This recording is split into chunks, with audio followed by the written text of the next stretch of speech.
Well, good morning. It is so good to see you all. Having a good summer so far?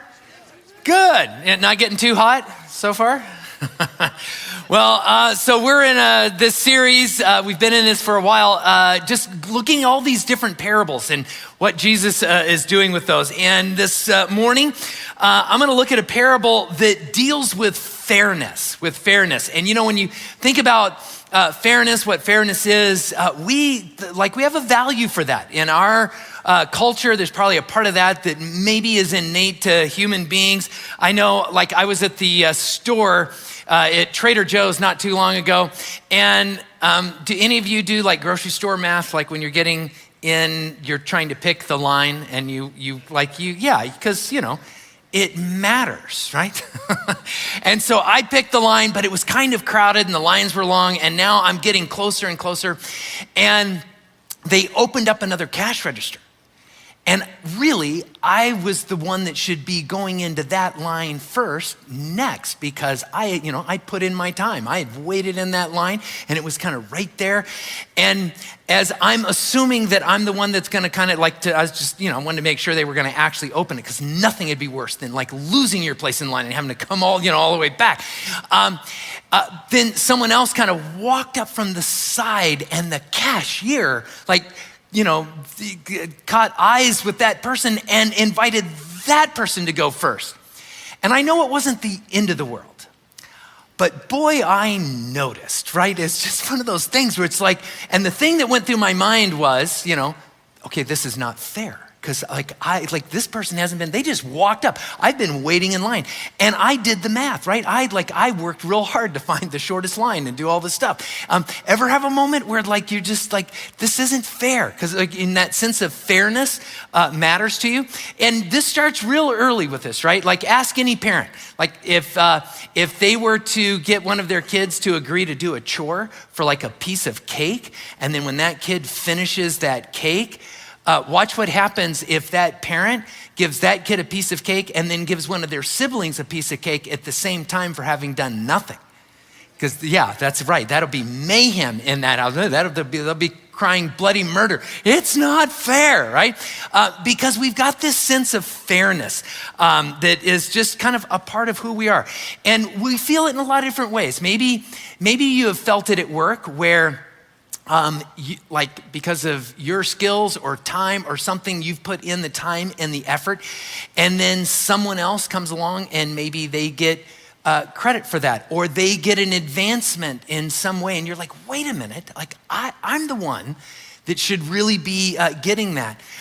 Or maybe it's in a company where you have been a part of that company for a long time, and then there's just someone who's new and from a younger generation, and for some reason they just jump right in, and they get to do things or have privileges that you earned and they didn't. And sometimes can just be this sense of fairness that gets violated in all of this. So we're gonna look at this parable this morning because Jesus teaches this parable about fairness. Now, in all fairness, to be more specific about what Jesus teaches here, it's really a parable about the unfairness of God. Because here's the truth, and what I want to get in this morning is we struggle at times with the unfairness of God. And maybe me even saying that right now, you're like, I've got a problem with you even setting up this sermon this way, right? Because God's not unfair. God wants to make everything fair. But what we're gonna see here is Jesus teaches this sermon about the unfairness of God that I think is really important for us. And here's what I hope. Here's my honest hope, is that as we finish going through this parable, that you'll come to actually embrace the unfairness of God as Jesus walks this out. Now, before I get into the parable itself, I just want to remind you, there's this kind of structure that we have used throughout this series to actually walk through parables. And it's kind of cool.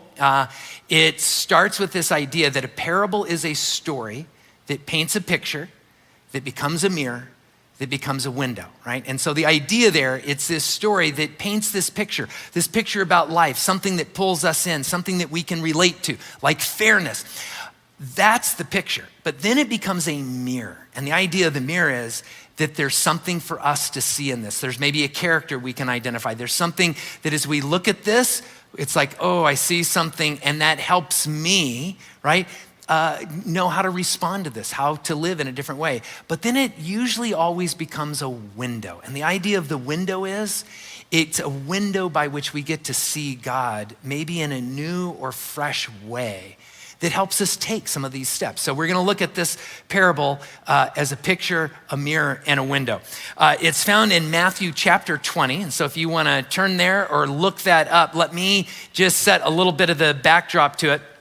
So this is a parable about a landowner and these workers. And the idea, when you think of a landowner, it's like they own a ranch or a farm or something, and there's all of this stuff to do.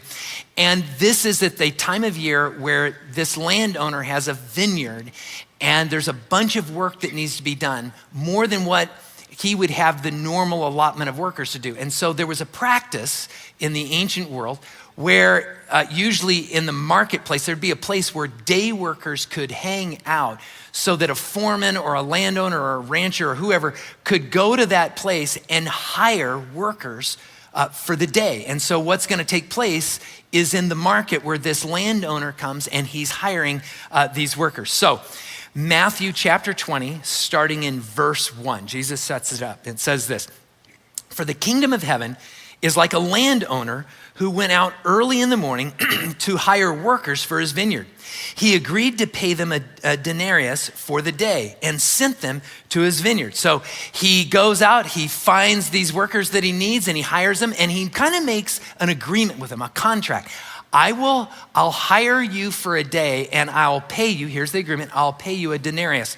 And that's like 1 day's wage for a working living. So in the ancient times, the idea that if you could get paid a denarius a day over the course of a week, over the course of a year, that was a living wage. That was a big deal. And so this landowner, there's kind of this generous side of him. He says, even though you're a day worker, I will pay you like a living wage for your day's work, right? Day's work, you get a full day's pay. So now the story goes on.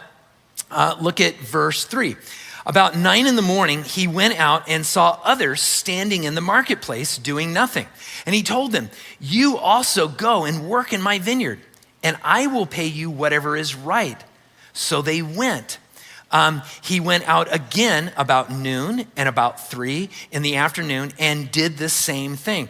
So picture this. So he goes early in the morning, he makes a contract, an agreement with this group of workers.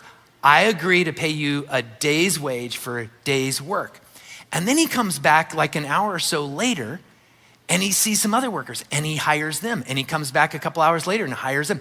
4 times total, he goes to the marketplace and hires these workers. Only after that first group, he doesn't make an agreement with them. What he says is, I'll pay you what's right, he says.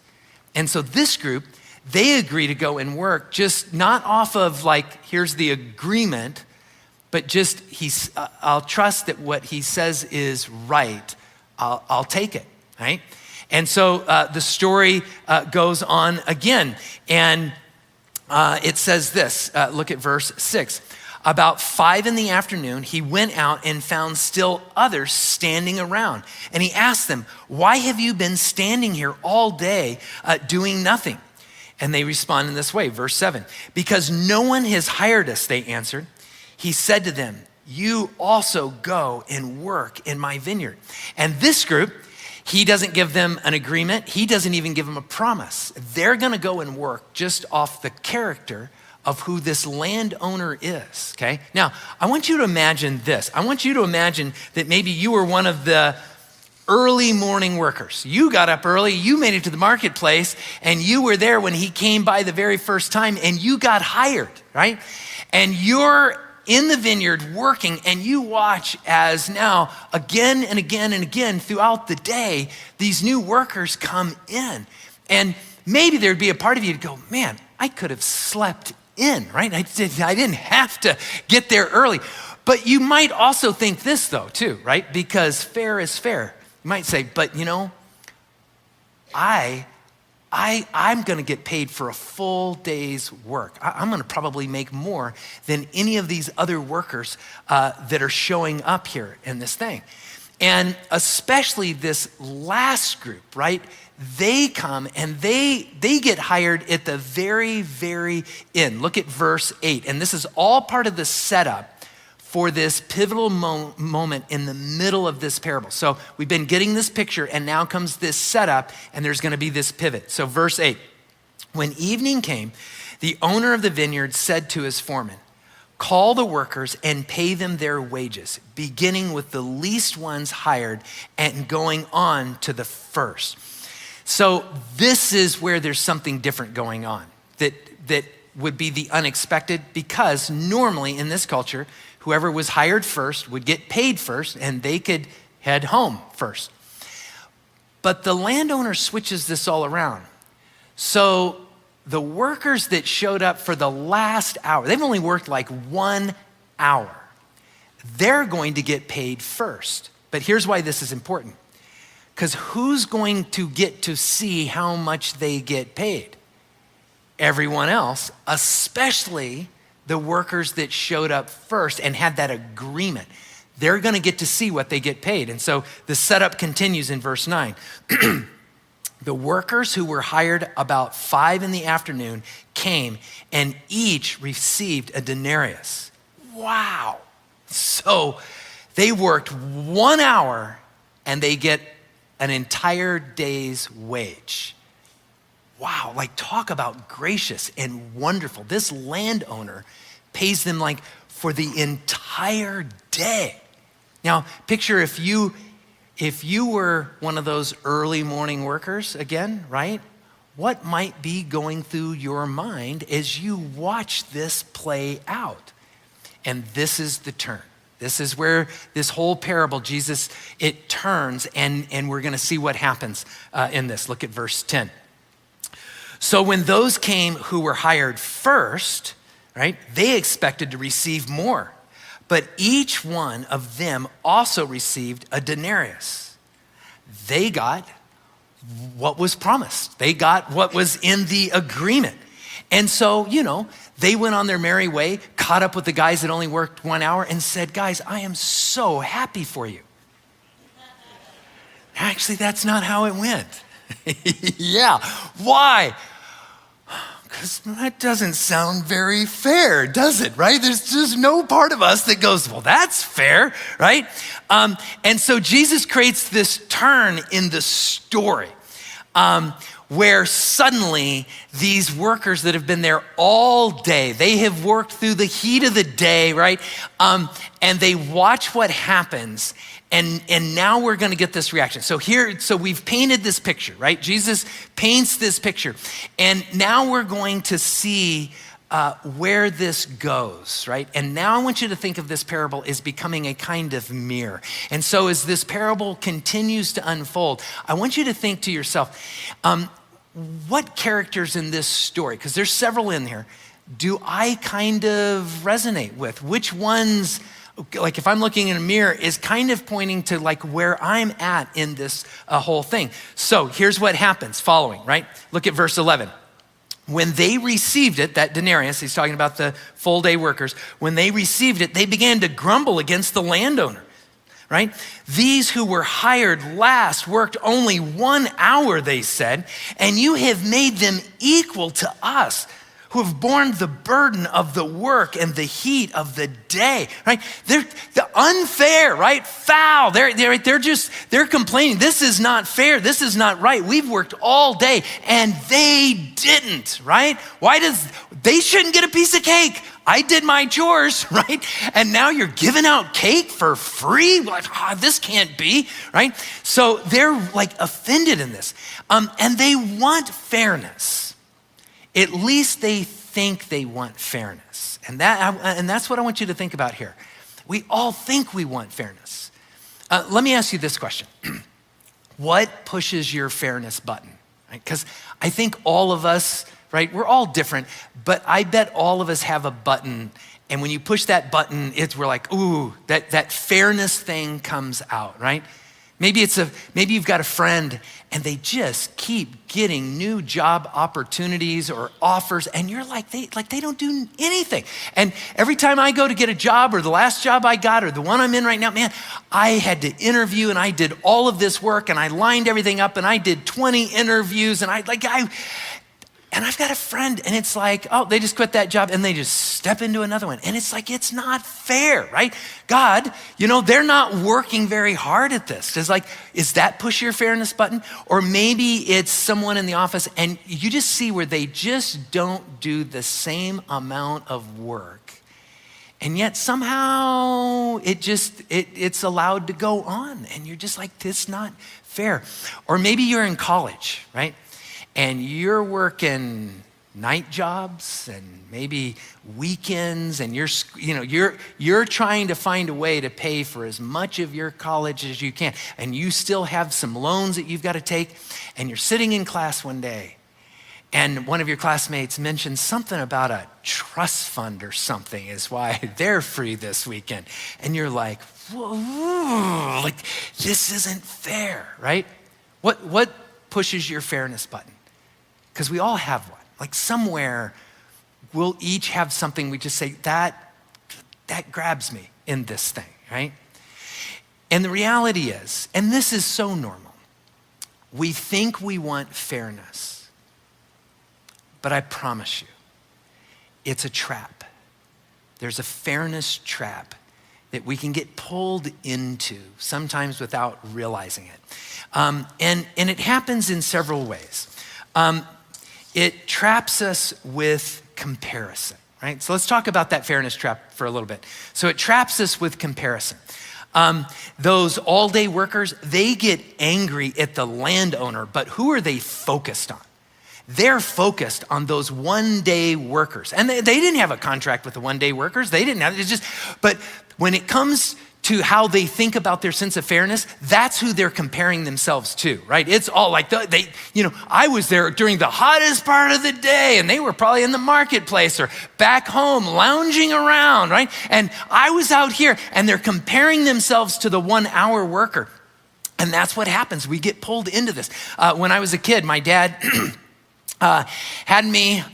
made me go up on the roof with him to work on our swamp coolers. Like we had a couple of swamp coolers, and every year you had to go through those things, and they were covered, the insides with all this muck, and you'd have to get a putty knife. And I'm up there with my dad scraping out, the swamp cooler, and you had to take the pads out, and you had to fix all the lines, and it took a while, and it was hot, and finally I was just like, why isn't Julie up here? What's Julie doing? Because my sister, she's not up on the hot roof, and I'm moaning and complaining. But the whole time, my dialogue with my dad on this whole thing is, I'm talking to him, but I'm really focused on my sister. And as you do this comparison thing, what happens with that? It's just like, she doesn't work very hard, and she's probably back there lounging on the couch, drinking a cool glass of iced tea. I start imagining all of the things, she doesn't appreciate all this stuff. And it's just this whole comparison thing. We just get pulled into this, right?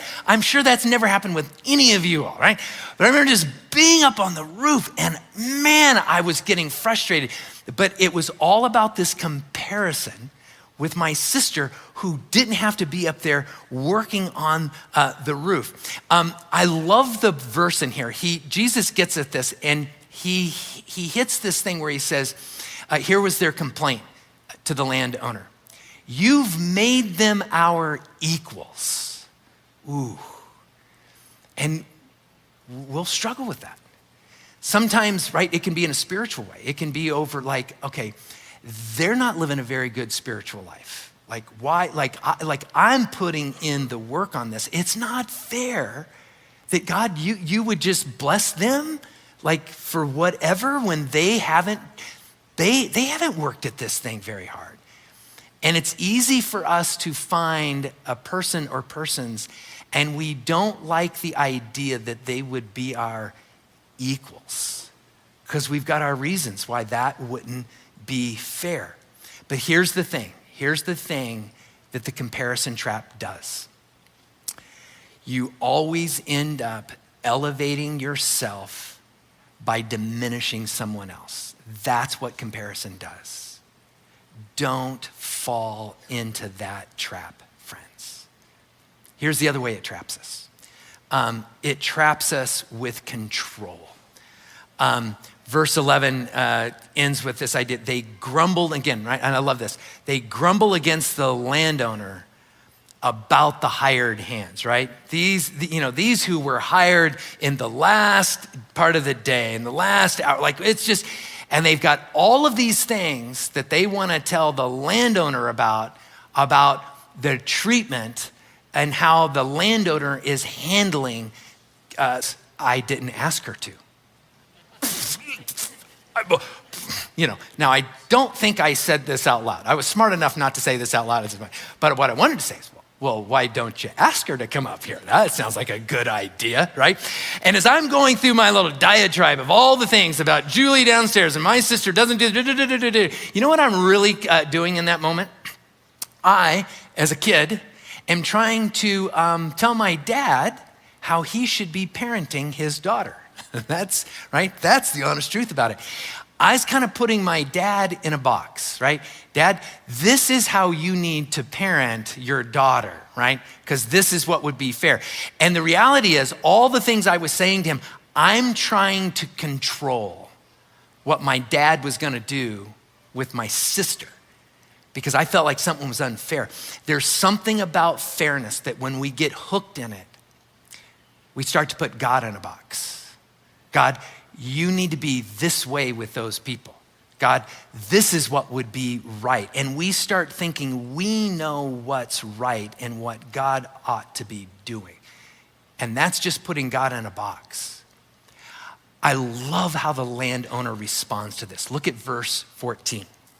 He says this to the all-day workers. He says, take your pay and go. Those are striking words. Take your pay and go.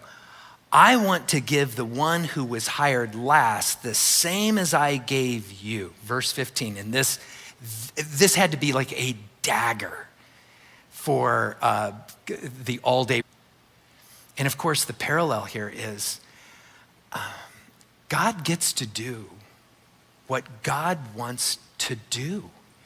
And it's funny how our sense of justice, our sense of fairness, we can get into a spot where we may not realize it, but in a way, we start trying to push and control God because we think he should run the universe a little differently sometimes. And we miss that sometimes it's that fairness trap that pulls us into that. And there's this thing where learning how to let go of that can be really tough, right? Because what's happening in this moment is the landowner is telling them what he values and what he wants. God is telling us how he sees these other people and what his desire is in this. And when we're caught in that control thing, you begin to try and control God. You can't trust and try to control God at the same time. You've either got to let go of the control so you can trust, but you can't at the same time say, I'm going to step into a place of trusting God while I'm kind of trying to control him at the same time. It doesn't work. Don't get caught in that trap. One more way this happens. It traps you with a bad story. Because here's what happens, right? When your story is all about another, because that's what happens. When we get pulled into the comparison thing and we start trying to control God about what God needs to do about that other person, we've got a story going that's mostly about that other person. And you know what happens when we have a story that is all about that other person? We forget to realize that there's a denarius sitting in our hand. We miss what we've already been given. You know, I think about this because what we miss is where God is fair in a beautiful way, or we get what fairness and unfairness really is. We get it all mixed up. That day on the roof, I'm crying about how unfair it is, right? And let's think about this, right? Because my dad was pretty unfair in this whole thing, right? It was pretty unfair that think about this, right? That I should have to actually help work on and repair something on our home. The home that I lived in and slept in and didn't have to pay for. The audacity of my dad to expect me to help around the house, right? Think of the unfairness. I had to actually go and work on those coolers, that later I would enjoy the cool air from for the rest of the summer, right? Or I think of just how unfair it is that my dad would make me go up there and learn some skills and abilities that, that would become really handy and useful for years and years and years to help take care of my own home. I start to think about this and it's like, how dare my dad expect something so unfair is to help, is to expect me to get up on the roof and help him in that way. Gosh, right? Isn't that terrible? Gosh, man. See, what happens when you start telling that fairness story, you start losing. There's actually some beautiful things that maybe you're already holding in that moment. He says this, look back at verse 13. He says this, but he answered one of them, I am not being unfair to you, friend. And I love that he calls him friend. I'm not being unfair to you, friend. Didn't you agree to work for a denarius? In other words, you got exactly what you agreed to. That's fair. What strikes me is the all-day worker thinks that the thing that's unfair, right, is really actually something that's very fair, and then misses the graciously unfair thing. That day on the roof, my dad was being fair with me. He's being graciously unfair with my sister. And I didn't understand that. See, we miss this whole thing about what God is up to, which leads to this idea of the window, right? So, right, as the parable moves on here, there's this window by which to see God. And as we begin to see this is where I think for this morning, there's some application, there's some takeaways for us in this. But to see God through that window, there's a couple of things we really have to do if we're going to get to the place where we can really see God in this. And the first one is this: you've got to let go of fairness as being God's way in all things. Right? They're just going to have to reach a point where you're going to have to let God be God and let him do what he wants to do and learn how to trust. And that means letting go of this thing. And that is not an easy thing to just get over, right? Because we have a story about what fairness is in this moment. And we want to hold to that story, and to let go of it is hard. I was up on that roof, and I don't know how long, I'd been moaning, complaining, and asking him questions about all this stuff. And finally, my dad had kind of reached his limit with this. And if you know my dad, it takes a lot for him to reach his limit on just about anything. And he reached this point, and it's still so vivid in my memory. Reached this point where we're working on the thing, and I'm like, and scraping on this thing. Finally, he stands up and he faces me. And I remember going, whoa, okay, this is a moment. And I'm gonna quote it to you, right? He goes, Glenn, life is unfair. Get over it. I remember like, what? It's just like, I was like, that's what you've got to, didn't you hear my commentary about how unfair this is? And Julie's down in the living room eating grapes and watching cartoons and drinking iced tea and probably getting a pedicure. And I'm up here working, and it's hot, and life's not fair. Get over it. I was incredulous. I was just like, that can't be the answer, right? That's I was beside myself that he could just say, life's not fair. Get over it, right? It killed me in that moment. And I look back on this. I look back on that moment, and I gotta say, Didn't see this at the moment, but I look back on that now and I am telling you, that was some of the best advice I have ever gotten in my life.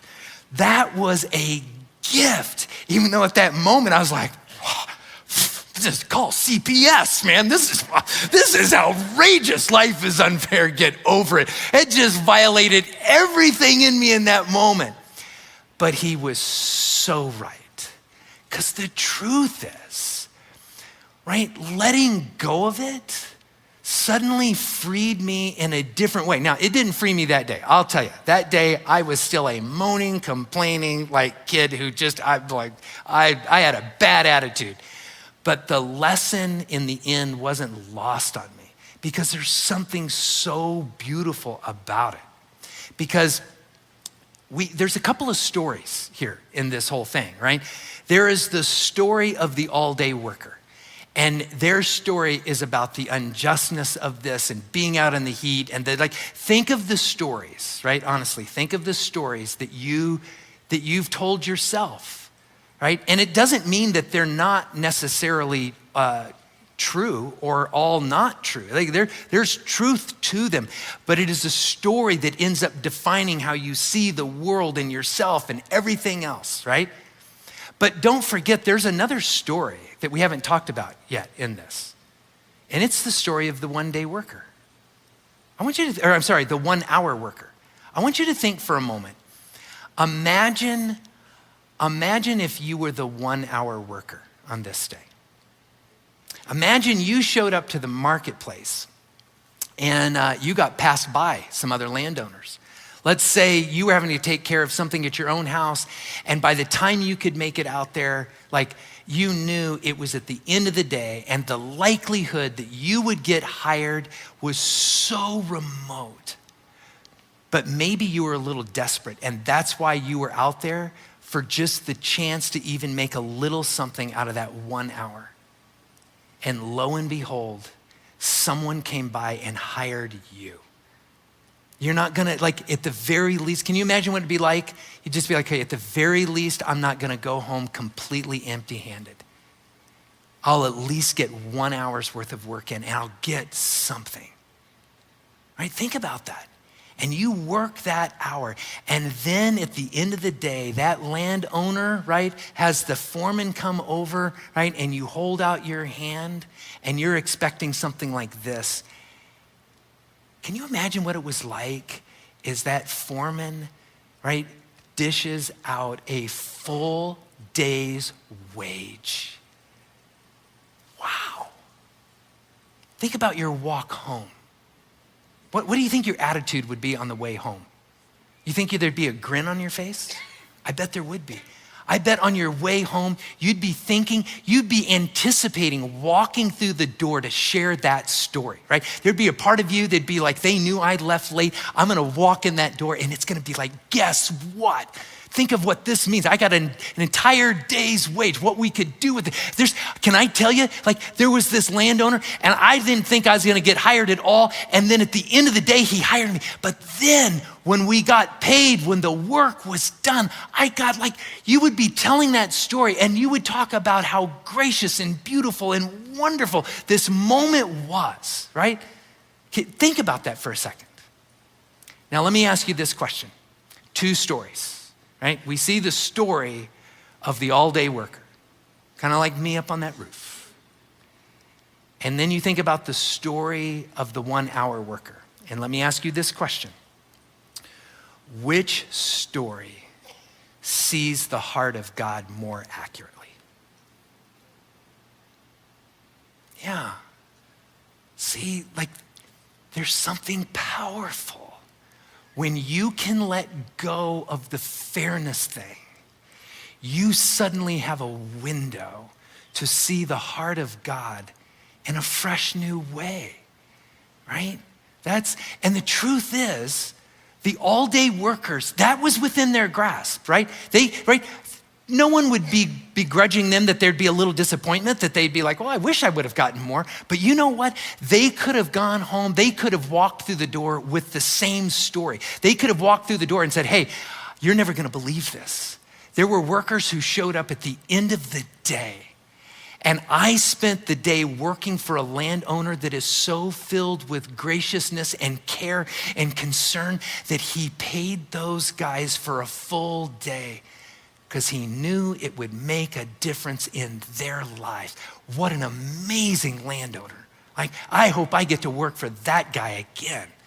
See, the story you hold matters because one is anchored in envy and the other in generosity, one in fairness and the other in grace, one in self-righteousness and the other in love. Like, it's just, and so all of a sudden, if you can begin to let go, right? And you can just remember my dad's advice, right? I'll pass it on to you, right? In a bad moment, you can just say, life's not fair, get over it, right? That's the first step. Now, second thing, real quickly here, is when you let go of fairness, it gives you a chance to embrace the unfairness of God.